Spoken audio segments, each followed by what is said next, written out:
All right, strap in, everyone. We're going deep today Sure. into some pretty intense online drama. Oh, yeah. And the subject, a streamer and online personality you might know, goes by Destiny, Stephen Banal II, if you're fancy. That's right. And we're diving into some murky waters with this one.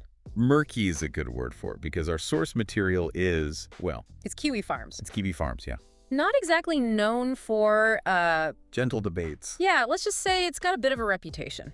It definitely has a It's reputation. for a certain type of discussion. Right. And the thread we're looking at today, well, it paints a very, very specific picture of Destiny. Very specific. One that's it's pretty heavy on the negativity and criticism, you could say. Loaded. Yeah. So what's the internet saying about him over in this little corner of the web? Well, first thing you got to understand, the thread we're in, it's in the lolcows section, Blockhouse. which, for those not familiar, means people who are, well, the internet loves to make fun of them, Okay. to put it lightly. So right away, not exactly coming from a neutral place. Not at all. No. And the original poster, Oh, we're going to get Assorted Nuts, I believe, sorted nuts. sets the tone right off the bat. Does not hold back. No punches pulled. Destiny is He uses words like, emotionally unstable, Yeah. creep, whole bunch of other stuff. okay, so we're starting strong. Yeah, strong accusations right out the gate. So where does the conversation even go from there? Well, one thing that pops up again and again in this thread is this idea that Destiny's just, well, What's the word? pathetic, weak, Okay. something like that. So give me some examples. Like, there's this one user, Yeah. I think it was Username. Poor Choices or something like that. Okay. They were talking about Destiny's past, Okay. like way back when he was a StarCraft 2 player. Oh, right, right. And they said, like, he was so much better back then. Back when When he was raging about Terran being overpowered and all that.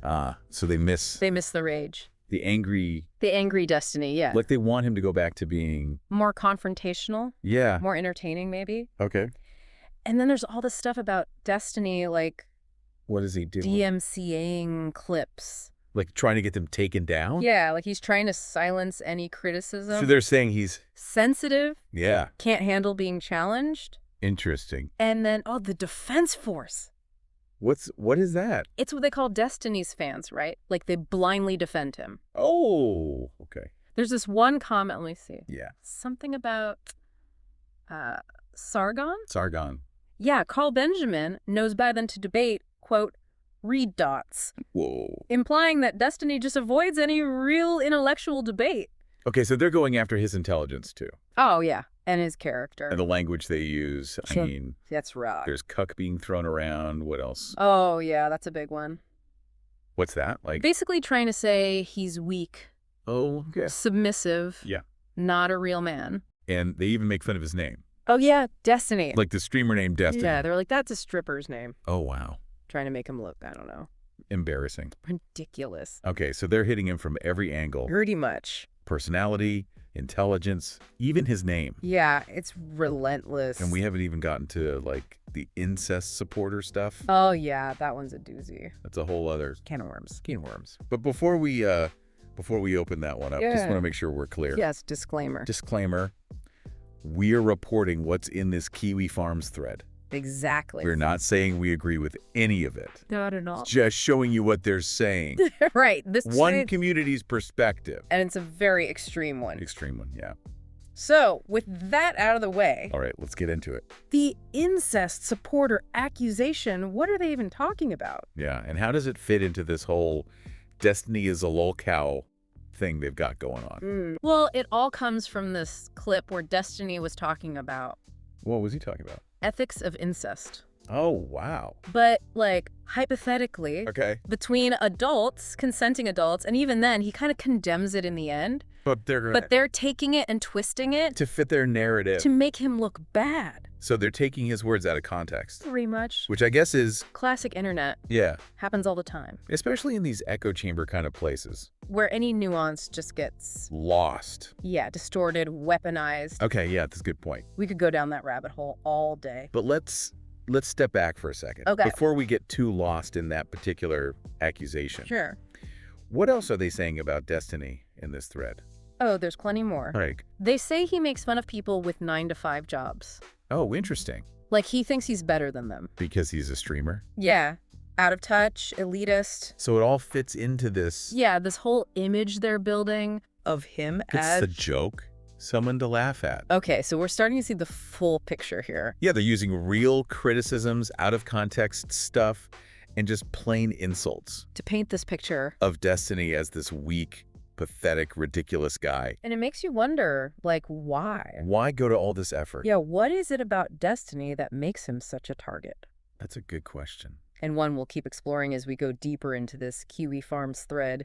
Definitely a lot more to unpack here. But for now, I think that's a good place to wrap up part 1. Yeah, lots to think about already. Stay tuned, though.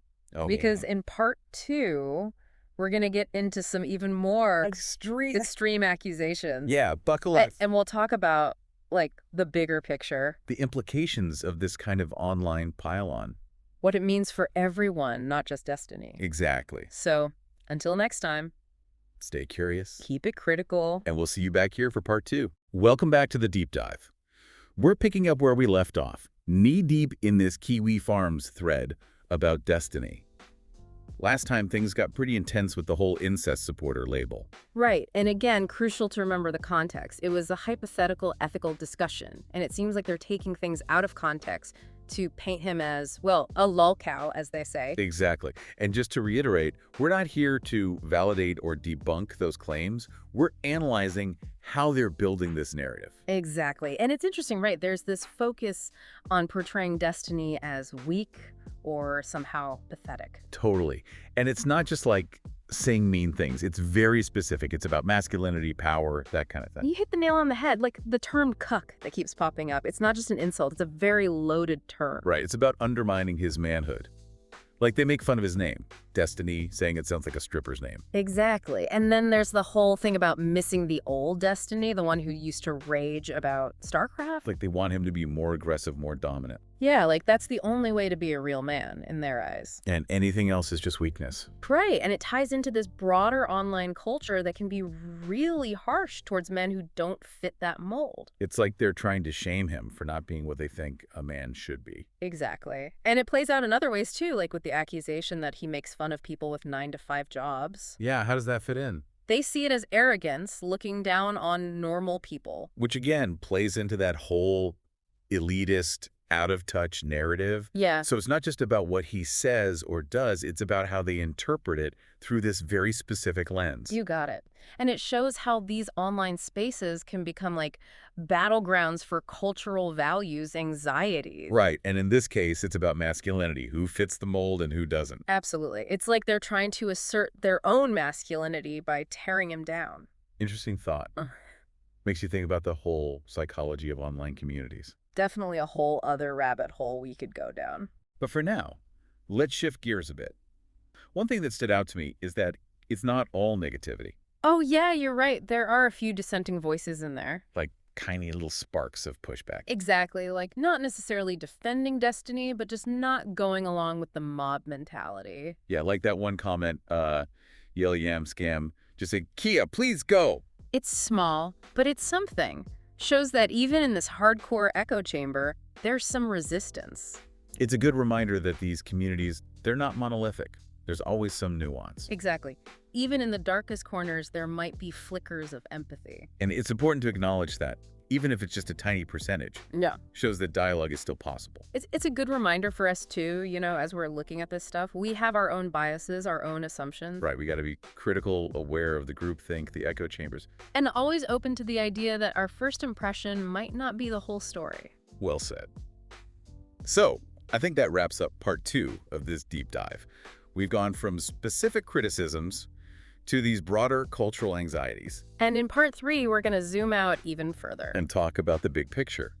What are the consequences of this kind of online harassment? What can be done about it? Big question. Big, important questions. So stay tuned for the final part. Okay, so we've reached the final part of our journey into the depths of, well, Kiwi Farms and their unique perspective on Destiny. We've seen them paint him as this weak, pathetic figure, mocking his name, his arguments, you name it. And we've talked about how this ties into these pretty rigid ideas about masculinity that you see floating around online. But it's bigger than just destiny. Yeah, this kind of targeted negativity is something a lot of people experience online, unfortunately. Sadly, yeah. And it makes you wonder, like, what's the real impact of this constant barrage of hate? It can't be good. It's definitely not. Imagine being constantly bombarded with insults, threats, having your every move scrutinized and mocked. It would mess with anyone's head. It really can. It can be incredibly damaging to your mental health, lead to anxiety, depression, isolation. And it's not just like emotional stuff either, right? No, absolutely not. This kind of harassment can have real-world consequences. Like what? It can damage your reputation, affect your relationships, even lead to job loss in some cases. Or even worse, right? We've seen cases where online harassment spills over into real-life threats and violence. Absolutely. It's a serious issue. So the big question is, what can we do about it? That's the million-dollar question, isn't it? It's a complex problem with no easy solutions. Yeah, it feels like a bit of a whack-a-mole situation. It can, yeah. I mean, platforms definitely have a responsibility to create safer spaces and enforce their rules, but it also comes down to individual behavior. You're right. It's a two-way street. Platforms need to do their part, but we also have a responsibility to be decent human beings online. Exactly. We need to move past this idea that anything goes online. Words have power, and they can have a real impact on people's lives. It's not just about being nice. It's about recognizing that online spaces are an extension of our real-world communities. Right. The same standards of decency and respect should apply. So what can people actually do? What are some practical steps? Well, if you see someone being harassed, don't just stand by. Speak up. Report the behavior to the platform. Offer support to the person being targeted. Even small acts of solidarity can make a difference, right? Absolutely. And be mindful of your own online interactions. Think before you post. Consider the impact your words might have. Yeah, it's easy to get caught up in the heat of the moment, especially in online debates. But it's important to remember there's a real person on the other side of the screen. Couldn't agree more. And if you're the one being targeted, remember, you're not alone. There are resources available to help, reporting mechanisms on platforms, support groups, even legal options in some cases. It's important to protect yourself, prioritize your well-being. Exactly. And don't be afraid to disconnect from online spaces if they're negatively impacting your mental health. Your well-being comes first. So as we wrap up this deep dive, what's the key takeaway you want listeners to walk away with? I think it's this. Online spaces can be amazing tools for connection, but they can also be breeding grounds for negativity and harassment. It's up to all of us to create a more positive, respectful online culture. By being mindful of our own behavior, challenging toxic norms, supporting those who are being targeted. Exactly. Even small actions can have a ripple effect. Speaking up, offering support, promoting empathy, it all makes a difference. Well said. It's a call to action for us all to be more conscious, more empathetic participants in the online world. Let's make the internet a better place, one interaction at a time. Until next time, keep diving deep, but always remember to be kind.